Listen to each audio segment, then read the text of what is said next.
تحریک انصاف کی جو حکومت ہے اس کا 1 سال تقریباً مکمل ہونے کو ہے، اور عمران خان صاحب نے حکومت میں آنے سے پہلے بہت سارے وعدے کیے تھے. اب ان وعدوں میں نوجوانوں کی ترقی پر خصوصی توجہ دینے کا وعدہ بھی شامل تھا، اور اس دوران اس 1 سال کے دوران تحریک انصاف کی حکومت نے نوجوانوں کے لیے کیا اقدامات کیے ہیں، اور جو دیگر وعدے انہوں نے کیے تھے کیا وہ پورے ہو رہے ہیں یا نہیں ہو رہے، یہ وعدوں کی جو وفا ہے اس کا وقت کب آئے گا، اس پر ہم بات کریں گے. اور آج ہم نے اپنے اسٹوڈیو میں دعوت دی ہے وزیر اعظم کے معاون خصوصی برائے امور نوجوانان جناب عثمان ڈار صاحب کو. السلام علیکم.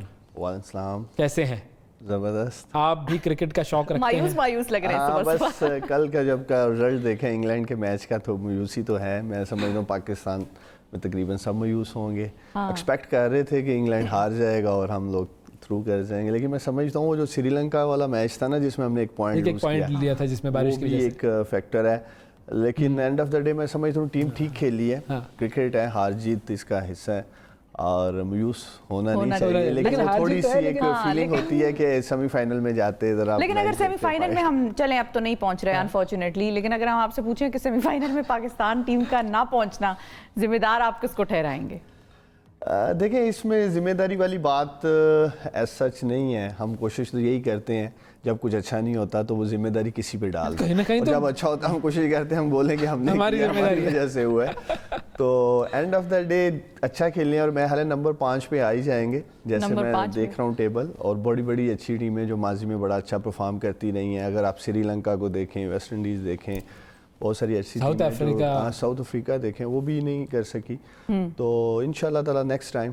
تو اگر مطلب کوئی آپ سے یہ کہے کہ یہ آپ کی حکومت کی ذمہ داری تھی اور آپ نے صحیح کام نہیں کیا، دیکھیں ہماری حکومت کی تو ماشاءاللہ اوور آل ذمہ داری ہے. نہیں کرکٹ کی بات کریں، ایک وزیر اعظم جو کرکٹ کا ورلڈ کپ جیت کر ملک میں لایا ہو اس کی ذمہ داری ہے کہ وہ کرکٹ کو صحیح کرے اور پاکستانی ٹیم کو کم سے کم سیمی فائنل تک پہنچائے، کیونکہ وہ پیٹرن ان چیف بھی ہوتا ہے. بالکل. پرائم منسٹر بہت دفعہ کہہ چکے ہیں کہ جب گراؤنڈ میں میچ ہو رہا ہوتا ہے اس وقت کپتان جو ہے وہ سارا ایک گیم پلان کر رہا ہوتا ہے. تو وہ خود تو گراؤنڈ میں نہیں تھے کہ وہ ڈیسیژن میکنگ کر سکتے. جب وہ تھے ماشاءاللہ 92 میں تو پھر وہ جیتے ورلڈ کپ، قوم کے لیے ورلڈ کپ جیت کے بھی لائے. تو یہ ڈپینڈس کہ گراؤنڈ میں کپتان کیا ڈیسیژن لیتا ہے بالنگ کے وقت، بیٹنگ. لیکن اب خان صاحب اپنی ذمہ داری اس کو نہیں کہہ رہے. ابھی وہ بڑا میچ کھیل رہے ہیں، معیشت کا ورلڈ کپ کھیل رہے ہیں، اور انشاءاللہ تعالیٰ معیشت ٹھیک کرنی ہے ہم نے. کہ ایک مرتبہ خان صاحب کی ایک تقریر میں انہوں نے کرکٹ کے حوالے سے ایک بات کی تھی. تقریر میں نہیں کی تھی، انٹرویو میں کی تھی. بڑا مشہور وہ انٹرویو، اور پھر وہ چلنے لگ گیا. ذرا آپ کو دکھاتے ہیں کہ خان صاحب نے کیا کہا تھا اس وقت انٹرویو میں. تو میں نواز شریف کو ذمہ دار ٹھہراتا ہوں. نواز شریف کو اس لیے کہ کرکٹ کا ہیڈ اگر میں نواز شریف کی جگہ ہوتا میں اس آدمی کو بناتا جو کرکٹ کے سسٹم کو ٹھیک کرتا پاکستان میں. انہوں نے جناب نجد سیٹھی کو بنا دیا پینچر لگانے کے لیے، الیکشن میں مدد کرنے کے لیے، اس کو بنا دیا کرکٹ بورڈ کا ہیڈ. اب مجھے بتائیں نجم سیٹھی کا کیا کمال ہے؟ اور کوئی نہیں ملا پاکستان میں. یہ اسی طرح ہے کہ اس لیے نواز شریف کبھی اس ملک کو ٹھیک کر ہی نہیں سکتے. ہر جگہ سفارشی، ہر جگہ جو ان کی مدد کرتے ہیں، ہر جگہ رشتہ دار، بچے سارے بزنس کر رہے ہیں ان کے ملک کے اندر. کانفلکٹ آف انٹرسٹ کے کبھی نہیں پاس کریں گے کیونکہ سارے ان کے بھی بچے، شہباز شریف کے بچے سارے بزنس پہ لگے ہوئے ہیں. تو جب تک آپ میرٹ کا سسٹم نہیں لے کے آئیں گے، مثلا میں ہوں، حالانکہ میرے فرسٹ کزن ہے ماجد خان ہے. اب ماجد خان کیمبرج کے پڑھے ہوئے، انگلینڈ میں کاؤنٹی کرکٹ کھیلے ہوئے، ورلڈ کلاس کرکٹر، وہ آسٹریلیا میں کرکٹ کھیلے ہوئے، شیلڈ کرکٹ. اگر اس طرح کے آدمی کو کم از کم کرکٹ ٹھیک کرنے کا سسٹم تو ٹھیک کرنے کا لگا دیتے. نجم سیٹھی صاحب کا کیا جناب، ان کا کیا بیسک چوائس غلط تھی. تو جب آپ جب گدے کو گھوڑے کا کام کروانے پہ لگا دیں تو وہی ہونا جو ہونا ہے کرکٹ سے. جو باقی اداروں میں بتا دیں، کوئی کرکٹ کے علاوہ یا تو کوئی اور ادارہ ٹھیک چل رہا ہو تو مجھے بتا دیں. جب آپ نے سفارشیوں کو لگانا ہے، جب آپ نے میرٹ لے کے نہیں آنی ملک کے اندر، سارے اداروں کا یہ ہونا. میں آپ کو یہ بتاؤں، موہت، کرکٹ جتنا ٹیلنٹ اس ملک کے اندر ہے کسی ملک میں نہیں ہے. مجھے بتائیں ہندوستان نے کبھی وسیم اکرم جیسا کرکٹ پروڈیوس کیا ہو؟ انہوں نے وقار یونس جیسا فاسٹ بولر پروڈیوس کر. انہوں نے ابھی جو یہ کھیل رہا ہے عرفان، یہ جو لمبا، اس جیسا فاسٹ بولر ہندوستان نے کبھی پروڈیوس کیا ہو؟ کیا انضمام جیسا بیٹسمین، یعنی ظہیر عباس جیسا بیٹسمین. جی جب پاکستان ٹیم پہلے ہارا کرتی تھی تو ذمہ داری نواز شریف کی تھی, اب اس حساب سے عمران خان صاحب کی ذمہ داری کیوں نہیں؟ میرا خیال ہے آپ اس بات سے تو اتفاق کریں گے, نجم سیٹھی صاحب ہے وہ ایسا کوئی ان کا کرکٹ کا ایسا ایکسپوئر نہیں تھا یا تجربہ نہیں تھا, پی ایس ایل انہوں نے بڑا زبردست چلایا, بنایا بھی, چلایا کام بھی کیے ہوں گے, لیکن وہ اس کانٹیکس میں بات کر رہے تھے کہ جس بندے کی جاب ہے right man for the right job ہونا چاہیے, اور اگلا ورلڈ کپ بھی انشاءاللہ تعالیٰ اسی حکومت میں آئے گا اور وہ جیتیں گے. اتنی دیر میں اس وقت مطلب اس کے لیے کیا آپ کا ٹارگٹ ہے؟ پالیسیز ہیں اوور آل وہ بھی انشاءاللہ تعالیٰ سامنے ہوں گی, اس پہ کام ہو چکا ہوگا. انہوں نے دیگر اداروں کی بھی بات کی ہے, اداروں کا بھی یہی حال ہے. تو انشاءاللہ تعالیٰ ہمارے 5 سال پورے ہونے دیں, پھر انشاءاللہ اس پہ شو کریں. اگلے ورلڈ کپ میں آپ کا کیا کہنا ہے کہ آپ کی کیا گارنٹی ہے کہ ہماری ٹیم کہاں تک پہنچے گی؟ انشاءاللہ تعالیٰ ورلڈ کپ جیتے گی. جی اگلے ورلڈ کپ یہ پریڈکشن ہو رہی ہے, یہ ریکارڈ پہ ہے, یہ ریکارڈ ہو رہا ہے, اور اگر نہیں جیتا بڑے زبردست ینگسٹرز آ رہے ہیں, انشاءاللہ تعالیٰ جیتیں گے اگلا ورلڈ کپ. ینگسٹرز سے تو آپ کا خاص کنیکشن ہے نا, انشاءاللہ تعالیٰ سپورٹس پہ خاصی توجہ ہے. صحیح, تو میرے پوری امید ہے کہ انشاءاللہ اگلا ورلڈ کپ جیتیں گے ہم. چلیں ٹھیک ہے, یہ پریڈکشن آ گئی. اب یہ ریکارڈ کر کے اگلی دفعہ ہم آپ کو 4 سال سنوائیں گے. 4 سال بعد ابھی ہم نے خان صاحب کا کلپ دکھایا ہے, 4 سال بعد ہم آپ کو آپ کا کلپ دکھا رہے ہوں گے, اور یا تو مسکرا رہے ہوں گے یا غم منا رہے ہوں گے, ایسا ہی کچھ سلسلہ ہوگا. اچھا جی, اگر ہم نہیں میں دراصل وہ ینگسٹرز کی بات ہو رہی ہے تو وہ یوتھ کاؤنسل پہ بھی میں آنا چاہ رہی تھی کہ ایک تو کل ایمنسٹی پہ بھی ہم آتے ہیں کہ کل اس کی آخری ڈیٹ تھی, اور وہ بھی ظاہر ہے ایک بڑا ایسا اقدام ہے کہ بے نامی ایکٹ نہیں تھا پہلے پاکستان میں, اب آپ لوگ لے کے آئے, تو اس پہ بھی ہم بات کرتے ہیں. لیکن آپ کیونکہ ڈائریکٹلی کنیکٹڈ ہیں یوتھ سے, ینگسٹرز سے, جو کاؤنسل بنائی ہے آپ لوگوں نے, اس کا پرپز ہے کیا؟ جتنے لوگ ہیں وہ کس کرائٹیریا پہ اس میں ڈالے گئے, اور پھر اب وہ کاؤنسل کرے گی کیا یوتھ کو, مجھے یا کسی اور کو جو ہمیں دیکھ رہے ہیں, آپ کو دیکھ رہے ہیں, اور وہ کوئی ڈائریکشن سیکھ کرنا چاہتے ہیں, ان کی کس طرح سے ہیلپ ہوگی؟ دیکھیں اس کی 2-3 مین وجوہات ہیں. سب سے بڑی وجہ یہ ہے کہ ریسنٹ سروے رپورٹس آئی ہیں مختلف قسم کی یوتھ کے حوالے سے, تو میں نے خود بھی دیکھا اور پڑھا بھی کہ موسٹلی نوجوان جس بات ان کے جو تحفظات تھے وہ یہی تھے کہ ہماری جو آواز ہے وہ حکومتی پاور کوریڈورز میں سنی نہیں جاتی ہے, اور پالیسی جو میٹرز ہیں اس میں بھی ہمارا کوئی ایسا اسٹیک نہیں ہے. تو اس لیے, اور آج تک پاکستان میں کبھی بھی نوجوانوں کو اس سطح پہ کہ ایسی نیشنل یوتھ کونسل جس کے پیٹرن چیف خود پرائم منسٹر ہیں اور اس میں تمام صوبائی یوتھ منسٹرز ہیں, ایسی high powered national youth council آج تک نہیں بنی پاکستان میں. تو ایک تو پہلا بنیادی مقصد پاکستان کے نوجوانوں کو ایسا فورم مہیا کرنا تھا جہاں وہ ڈائریکٹلی پرائم منسٹر کے ساتھ, وزراء کے ساتھ بیٹھ سکیں اور اپنے ایشوز ڈسکس کر سکیں, اور نوجوانوں کی تعمیر و ترقی کے لیے وہ جو بھی سمجھتے ہیں پالیسیز ہونی چاہیے, ان پہ کام ہونا چاہیے, وہ ڈائریکٹلی بات کر سکیں. تو اس لیے ہم نے اس نیشنل یوتھ کونسل کو 2 حصوں میں تقسیم کیا. ایک طرف گورنمنٹ ہے جس میں وزراء ہیں, پرائم منسٹر خود ہیں, دوسری طرف ینگسٹرز ہیں, ان کی پبلک سیکٹر میں سیلف کہہ لیں اچیومنٹس ہیں. ہم نے کوشش یہی کی جو ہمارا national youth development frame work ہے جس کے 6 تھمیٹک ایریاز ہیں, اس کو مد نظر رکھتے ہوئے جن کا پبلک پروفائل موجود تھا, ایک میسیو کنسلٹیٹیو پروسیس کے بعد گزشتہ 4-6 ماہ میں انٹرنیشنل نیشنل یوتھ ایکسپرٹس کے ساتھ, N G Os, civil society, تب پھر ہم نے جا کے اس نیشنل یوتھ کونسل کا قیام کیا ہے. اور اس کی جو دوسرا انشاءاللہ تعالیٰ یہ جو کام کریں گے, پرائم منسٹر کا یہ جو کامیاب جوان پروگرام ہے اس کا جو امپلیمنٹیشن پروسیس ہے, اس میں جس کی جہاں جو ایکسپرٹیز ہیں اس کے اوپر انشاءاللہ تعالیٰ یہ ایز اے کوآرڈینیٹر کام کریں گے. امپلیمنٹیشن پروسیس میں آپ نے دیکھا ہوگا مطلب جو لوگ آپ نے, ہم کیونکہ لسٹ ہم نے دیکھی نا, تو کچھ تو بڑے ڈیزرونگ اور صحیح کینڈیڈیٹس تھے جو کہ اس میں جو ان کا بڑا کام تھا, انہوں نے سول سوسائٹی جس نے آپ نے کہا, یا پبلک سیکٹر میں انہوں نے کام کیا, پرائیویٹ سیکٹر میں کیا. لیکن کچھ ایسے چیزیں بھی ہوتی ہیں جو کہ ایکڈیمک سے ڈائریکٹلی لنکڈ ہوتی ہیں, بچوں کی آگے فیوچر کی جو ایک ڈائریکشن ہے, کاؤنسلنگ ہوتی ہے, مختلف چیزیں. اب مجھے کیونکہ کلیئرلی اس طرح سے ہمیں سمجھ نہیں آیا کہ آپ کی یوتھ کاؤنسل کرے گی کیا, لیکن ایکڈیمک سائڈ سے آپ لوگوں نے کسی ینگسٹر کو, جیسے ہمارے پاکستان میں ہم کل ایک بچے سے بات کر رہے تھے, وہ بلوچستان تربت کے علاقے کا اسپیس سائنٹسٹ ہے جو کیمبرج میں پڑھ رہا ہے, اس کے علاوہ بھی اور مطلب بے تحاشا ایسے لڑکے لڑکیاں ہیں جو کہ اس طرح اس لیول پہ کام کر رہے ہیں. پروسیس تھا, اس میں پوری کوشش کی کہ زیادہ سے زیادہ جو ہیں یوتھ کو ہم لا سکیں, لیکن چونکہ یہ پہلی دفعہ بن رہی تھی اور 1 سال اس کی مدت ہے. اچھا, اور مطلب یہ سارے لوگ 1 سال تک 1 سال کے لیے آئیں گے, 1 سال کام کریں گے. جو ان میں بیسٹ پرفارم کرے گا وہ نیکسٹ ایئر کے لیے ان کی پرفارمنس ہوگی کیا, کس طریقے سے ان کو ایویلویٹ کریں گے؟ جو ان کو جیسے میں نے کہا ٹاسک دیے جائیں گے, جیسے ہمارے بہت سارے انیشیٹیوز ہیں یوتھ کے جن کے اوپر بالکل کام شروع ہونے والا ہے, انشاءاللہ تعالی اس ماہ میں ہو جائے گا. جیسے ہمارا ایک ایس ایم ای لینڈنگ کا پروگرام ہے جو پاورٹی ٹو پراسپیرٹی ہے, اس کے اوپر جتنے بھی ہمارے انٹرپرینیورز ہیں جو بنیادی طور پہ ہم جاب کریشن کی طرف جا رہے ہیں, ان کو ٹاسک دیا جائے گا. اکراس پاکستان سلیکٹ کیا گیا ہے, تمام صوبوں کی نمائندگی موجود ہے. 11 کے قریب اس میں میل ہیں, 12 کے قریب فیمیلز ہیں, ایک ٹرانسجینڈر ہے. کوشش ہم نے یہی کی ہے کہ تقریباً سب کی ریپرزنٹیشن ہو جائے. آرٹس اینڈ کلچر کی طرف سے بھی آپ نے دیکھا ہوگا ہم نے کچھ لوگ ایڈ کیے ہیں. مطلب اب ان کا کام بیسیکلی کیا ہوگا کہ یہ یوتھ سے ملیں گے جا کر؟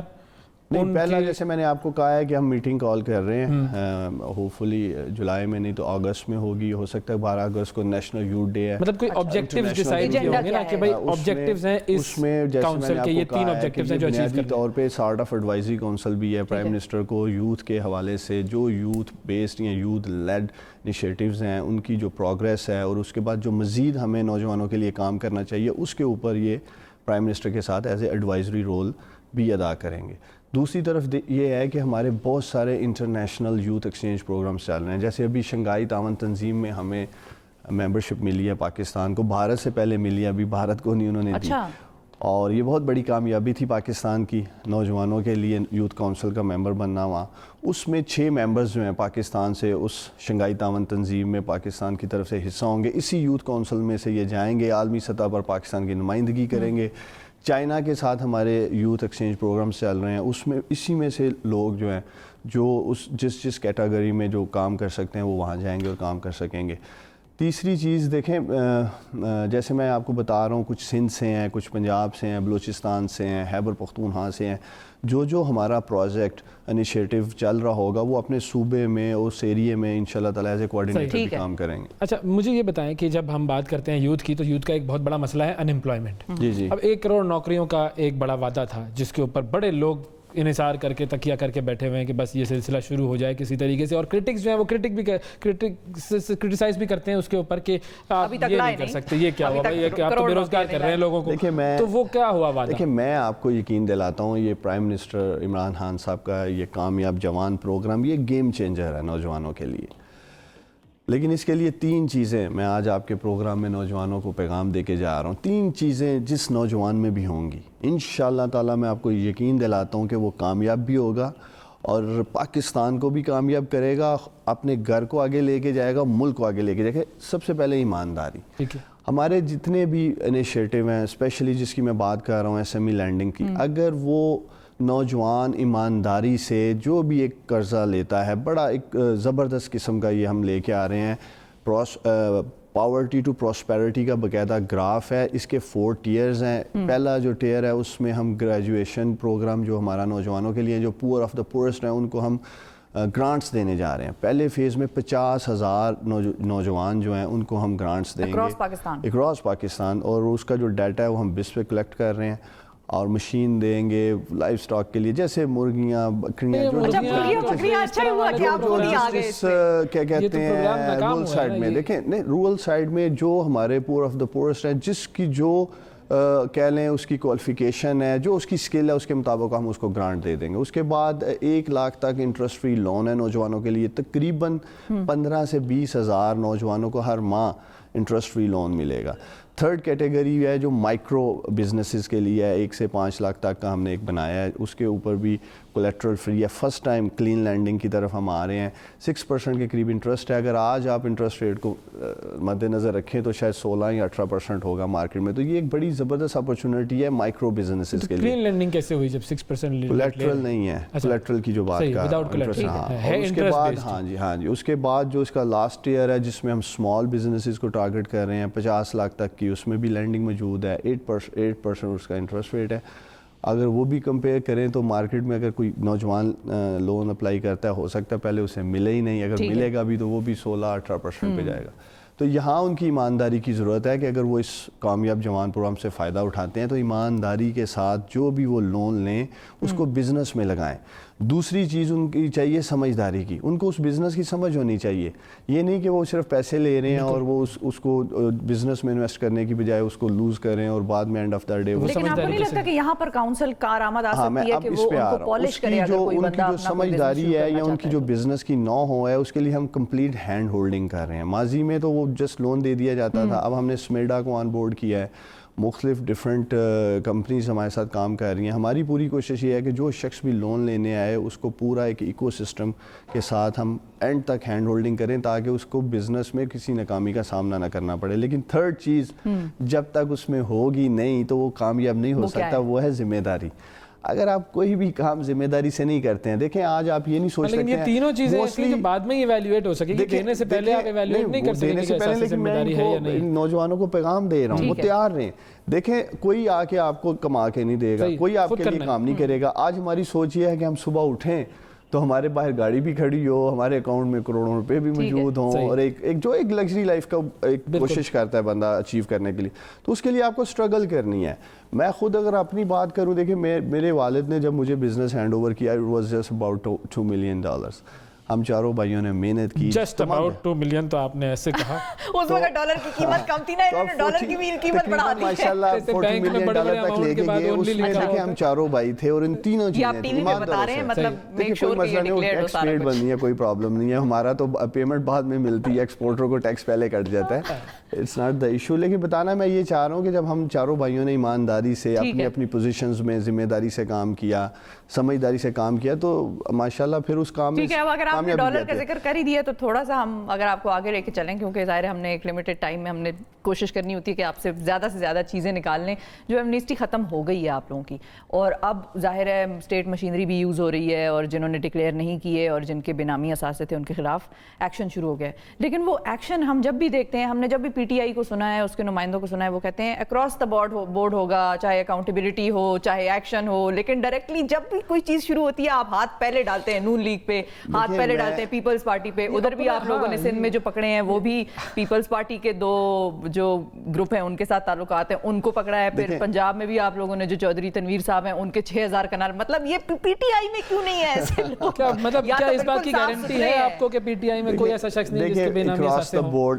اکراس دا بورڈ احتساب ہو رہا ہے. اس کی میں اس سے زیادہ آپ کو کیا واضح دلیل دے سکتا ہوں کہ ہمارے 2 سٹنگ منسٹر, علیم خان صاحب پہلے نیب کی حراست میں رہے تقریباً 90 روز تک, اور اب سبطین خان صاحب جو ہمارے جنگلات کے وزیر ہیں. آپ مجھے بتائیں پچھلے 5 سالوں میں جب پی ایم ایل این کا دور تھا, کوئی ایک وزیر بتا دیں ان کا سٹنگ منسٹر نیب کی حراست میں رہا ہو, اس کے اوپر نیب کی انکوائری چل رہی ہو. تو یہ کہنا کہ شاید ہمارے لوگوں پہ انکوائریاں نہیں چل رہی یا ہمارے لوگوں کو نیب کا سامنا نہیں ہے, ادھر سے ہی شروع ہوئی ہے. اب یہ چاہتے یہ ہیں کہ حکومت ساری بھی جو ہے وہ نیب پکڑ لے, اور بالکل جو پاکستان کے اور حکومت کی جو امور چل رہے ہیں یہ بالکل فری. مطلب اگر ہم بے نامی والے کیس کی بات کریں تو بے نامی میں پہلا ہاتھ جو ہے وہ اپنے اوپر ڈالتے تو زیادہ اچھا امپریشن نہیں جاتا دنیا پہ. میں آپ کو یقین دلاتا ہوں وزیر اعظم عمران خان صاحب اپنے کسی وزیر مشیر ایم این اے کی پشپنائی نہیں کریں گے. ہر اس شخص کو احتساب کا بھی سامنا ہوگا, اور ایسٹ جو فریز کیے جا رہے ہیں اس کا بھی سامنا ہوگا. جو کہتے ہیں نا چیریٹی بگنز ایٹ ہوم, ویسے اکاؤنٹیبلٹی بگنز ایٹ ہوم. تو پہلے میں اپنے آپ کو سب کے سامنے لا کے پیش کر دوں, 1-2 اپنے بندے جو ہیں وہ ایسے ہی پھڑوا دیں, یار ٹھیک ہے کوئی گڑبڑ دیکھیں, تاکہ وہ پھر کرٹیسائز نہ کر سکے. کل سے وہ ٹی وی پر بیٹھ کے یہی بول رہے ہیں کہ پی ٹی آئی نے پھر ادھر بھی ہمارے ہی پہلے اچھا کام کہیں گے. ابھی بتائیں $8-9 نیچے آ گیا, کوئی اپوزیشن والا کہہ رہا جی ڈالر نیچے آ گیا, بڑا زبردست کام ہو گیا. بتائیں کوئی یہ کہہ رہا ہے $8-9 نیچے آنے سے مہنگائی نیچے آ جائے گی. اب اپنا ایک کام کریں, ہم ہمارے ساتھ اس وقت پنجاب کے صوبائی وزیر تعلیم موجود ہیں مراد راج صاحب. ہم ان سے کسی ایشو پر بات کرنا چاہتے ہیں جب تک آپ سوچیں کہ کون سے 1-2 بندے ہیں جن کے اوپر آپ ہاتھ ڈال سکتے ہیں اپنے, پھر ہم آپ سے پوچھیں گے. تو مراد راج صاحب سے بات کرتے ہیں. ہوا یہ ہے کہ پنجاب حکومت نے میٹرک اور جو انٹرمیڈیٹ میں نمبروں کے بجائے اب گریڈ سسٹم متعارف کرانے کی ایک پروپوزل دیا ہے, اور اس کے بعد پنجاب میں 9ویں 10ویں 11ویں 12ویں ان کے جو نتائج ہیں وہ نمبروں کے بجائے گریڈ سسٹم میں ہوں گے. اب نمبر سسٹم کو گریڈ سسٹم میں تبدیل کرنے کی ضرورت کیوں پیش آئی, کس طرح یہ سسٹم کام کرے گا, اس کا کیا فائدہ ہوگا, ہمارے ساتھ موجود ہیں مراد راج صاحب, صوبائی وزیر تعلیم ہے پنجاب کے. السلام علیکم. وعلیکم السلام جی, کیسے ہیں آپ؟ ہم بالکل ٹھیک ٹھاک ہیں سر. یہ بتائیے کہ یہ پروپوزل کیوں دیا گیا, اس کے پیچھے ریزن کیا ہے, کیا چیز تبدیل ہونی چاہیے اس سسٹم کے بعد؟ دیکھیں یہ ایک ابھی پروپوزل اس لیے آیا ہے کیونکہ we want to move to a better system. Better system اس لیے ہے کیونکہ ہم بچوں کو ابھی تک جو ہے نا ایک ہی چیز کے پیچھے لگایا ہوا ہے کہ جی آپ نے 90 نمبر لینے ہیں, 95 لینے, یہ ہم ایک ڈیریویٹو سسٹم لے کر آنا چاہ رہے ہیں. مگر اس پہ دیکھیں ابھی ڈسکشن شروع بھی نہیں ہوئی, ابھی تو ایک پروپوزل ہے, ٹھیک ہے, اس پہ سارے بورڈز بیٹھیں گے,